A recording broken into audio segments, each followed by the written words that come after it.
अस्सलामुअलैकुम वरहमतुल्लाहि वबरकातुहू। Tahira Janjua is here. Welcome back to my YouTube channel.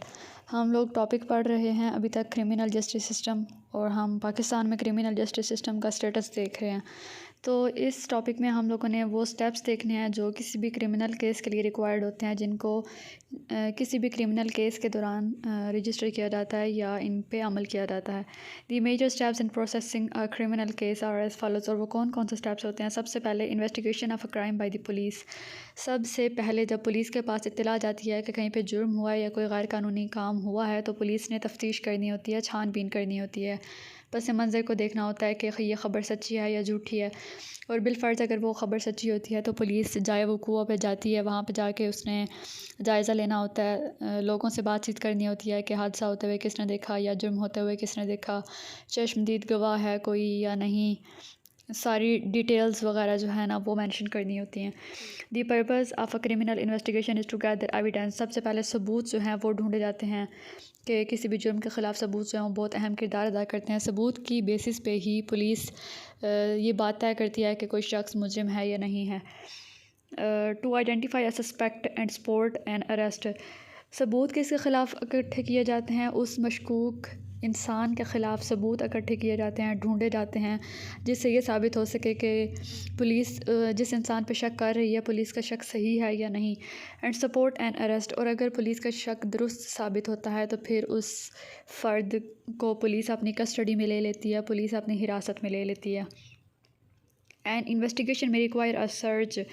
सबसे पहले यही देखा जाता है कि जो इत्तला मिली है जुर्म की वो सही है या नहीं है। छानबीन की जाती है, मालूमात इकट्ठी की जाती हैं, पस मंज़र को देखा जाता है। N exploratory inspection of a person और प्रॉपर्टी। और फिर जिस इंसान के ख़िलाफ़ रिपोर्ट वगैरह दर्ज हुई है या जिस इंसान ने जुर्म किया है उसकी ज़ात के बारे में मालूमात हासिल की जाती है, उसकी फ़ैमिली, उसके फ्रेंड्स से बातें की जाती हैं, डिस्कशन की जाती है, जिससे पता चल सके उसके ख़िलाफ़ सबूत वगैरह ढूंढे जाते हैं। ये सारा प्रोसीजर होता है। Probable cause is the standard of proof required for a search. किसी भी शख्स को अरेस्ट करने के लिए या उसके बारे में लोगों से मालूमात हासिल करने के लिए या छानबीन के लिए कोई एक प्रॉपर प्रूफ या सबूत होना पुलिस के पास बहुत ज़्यादा ज़रूरी होता है। जैसे हम कहते हैं कि जो CBI ऑफिसर्स होते हैं उन्होंने अगर किसी के घर रेड करनी होती है तो वो वारंट ले के आते हैं, एक परमिशन लेटर ले के आते हैं, जिसके बाद वो उस घर में एंटर हो सकते हैं और उस घर की चीज़ों की छानबीन कर सकते हैं। सेम इसी तरह प्रोबेबल काज, कोई मेन रीज़न, कोई ऐसा सबूत होना चाहिए पुलिस के पास ताकि वो सारी कार्रवाई मुकम्मल कर सके। Probable cause is a standard of proof required for search. Probable cause means there are facts or apparent facts indicating that evidence of criminality can be found in a specific place.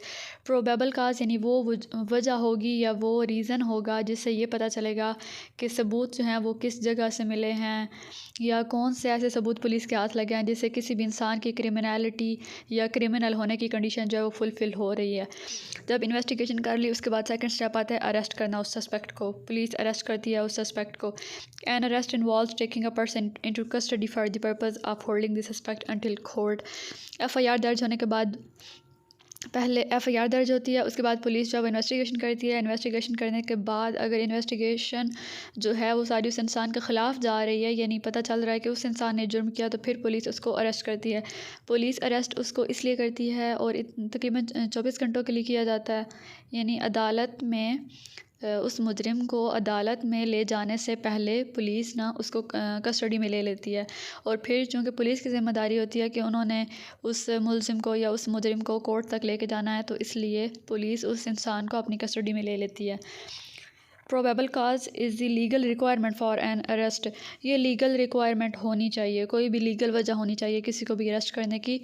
Police के पास ये authority नहीं होती है कि वो किसी भी शख्स को अपने ज़ाती मफाद के लिए या फिर ज़ाती दुश्मनी वगैरह जो है उसको फुलफ़िल करने के लिए किसी भी इंसान को बंदी बना के अरेस्ट नहीं कर सकती है, किसी भी इंसान को जेल नहीं डाल सकती है। पुलिस के पास प्रॉपर सॉलिड रीज़न होनी चाहिए किसी भी शख्स को अरेस्ट करने की, उसको कस्टडी में लेने की।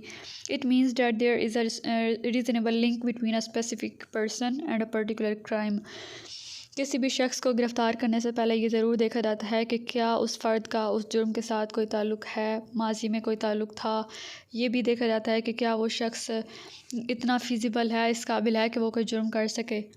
Prosecution of a criminal defended by our district attorney. जब किसी भी मुलज़िम या मुजरिम का केस कोर्ट में जाता है तो गवर्नमेंट की तरफ से या उस कोर्ट की तरफ से उस मुजरिम को या मुलज़िम को एक प्रोसिक्यूटर मिलता है। वो प्रोसिक्यूटर जो है ना, प्रोसिक्यूटर ने केस लड़ना होता है। वो एक लॉयर होता है, उसके पास लॉ का प्रॉपर नॉलेज होता है। वो केस लड़ने के कैपेबिलिटी होती है उसके अंदर। और एक इंसान होता है डिफेंस अटॉर्नी, जिसको कोर्ट के दौरान मेंशन किया जाता है। अब जो डिफेंस अटॉर्नी होता है उसने उस मुलज़िम के हक़ में सारी दलाइल वगैरह देनी होती हैं। डिफेंस अटॉर्नी जो है ना, उसने उस मुलज़िम को बचाना होता है। यानी कोई भी शख्स जो मुलज़िम था वो अपना डिफेंस अटॉर्नी ख़ुद हायर कर सकता है अगर उसे गवर्नमेंट के लॉयर के ऊपर भरोसा ना हो तो। वो डिफेंस अटॉर्नी जो है वो उस मुलज़िम के हक़ में केस लड़ेगा, उसको बचाने की दलाइल वगैरह देगा।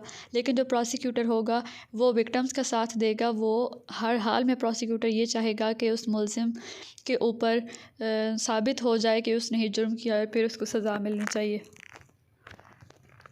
अरेमेंट बाय जज। जज उसके बाद जब प्रोसिक्यूटर और डिफेंस अटॉर्नी सारा कुछ केस वगैरह बयान करते हैं, उसके बाद जज ने फ़ैसला सुनाना होता है। Before the trial the defendant appears in court and enters a plea.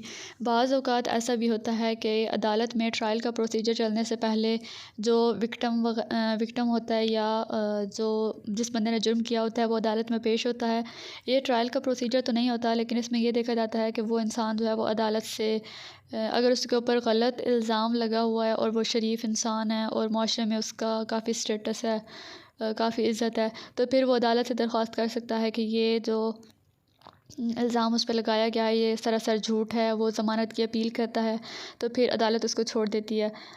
उसके बाद अदालत जो है ना, वो डिपेंड करता है कि अदालत में उस टाइम होते हैं वो मुजरिम या मुलज़िम जिसके ऊपर शक हो या जिसके ऊपर इल्ज़ाम लगाया हो वो भी होता है, और कोई विक्टिम है तो वो भी होता है। इसको ट्रायल के साथ हम कंपेयर नहीं कर सकते कि ये ट्रायल का प्रोसीजर है। The defendant appears in court. वो अदालत में हाजिर होता है एंड एंटर्स अ प्ली। एक मुआहिदा वगैरह साइन करता है या एक एग्रीमेंट अदालत के साथ तय करता है कि वो आइंदा कोई ऐसी हरकत नहीं करेगा, जाने अनजाने में उसे कोई ऐसी गलती हो गई है, बदले में वो तावान कोई भी एग्रीमेंट साइन करेगा, तावान देगा, सुलहनामा वगैरह होगा। ये देखा जाता है। The most common pleas are guilty and non guilty. ख़ास तौर पे ये देखा जाता है कि वो मुजरिम है या नहीं है। Arrangement is the first hearing after arrest. किसी भी शख्स को जब गिरफ़्तार किया जाता है तो उसकी सबसे पहली हेयरिंग होती है। इसमें क्या देखा जाता है कि किसी भी इंसान को गिरफ़्तार क्यों किया गया है। ये देखने के बाद informed of rights to defendant. उस इंसान के फैमिली को इन्फॉर्म किया जाता है। उसके बाद उसके लिए प्रोसिक्यूटर या डिफेंस अटॉर्नी वगैरह हायर किया जाता है जो उसका केस लड़े। ये काम हायर करने वाला जो है ना प्रोसिक्यूटर और डिफेंस अटॉर्नी को, ये ख़ुद वो इंसान भी कर सकता है बशर्त ये कि वो काफ़ी स्ट्रॉन्ग बैकग्राउंड रखता हो। वरना जो गरीब लोग होते हैं उनके तो 10-20 साल आराम से केसेस जो हैं वो कोर्ट में चलते रहते हैं। Assignment of an attorney. वही डिफेंस अटॉर्नी और प्रोसिक्यूटर दोनों मिलके बाहम मुशावरे से तय करते हैं कि उस इंसान को सज़ा मिलेगी या इस्लाह की गुंजाइश है या तावान वगैरह अदा हो सकता है या सुलहनामा पे साइन हो सकते हैं, तो इससे मसला हल हो जाएगा। Arrangement is not a trial. इसको ट्रायल के साथ हम मिक्स नहीं कर सकते कि ये ट्रायल है। No one is found guilty और नॉट गिल्टी। ये भी देखा जाता है कि उस इंसान का बैकग्राउंड क्या था, वो ये गलती कर सकता है या नहीं कर सकता। लेकिन हम ये नहीं कह सकते कि इस प्रोसेस के दौरान ये साबित हो कि जज ने कहा है कि अच्छा ये मासूम है या ये मुजरिम है। ऐसा कोई सीन नहीं होता। सबूत गवाहान वगैरह जो है वो भी नहीं पेश किए जाते। बस वो इंसान जिसके ऊपर इल्ज़ाम होता है या मुलजिम होता है जो फ़र्द, वो ख़ुद कोर्ट में अपीयर हो सकता है और उसके बाद वो अपना जो केस है वो कोर्ट के साथ डिस्कस कर सकता है। आई होप ये टॉपिक जो है क्लियर हो गया होगा। इसके बाद कुछ टर्म्स है नेक्स्ट टॉपिक में हम वो डिस्कस करेंगे। तब तक के लिए अल्लाह हाफिज़, very best of luck, thank you so much.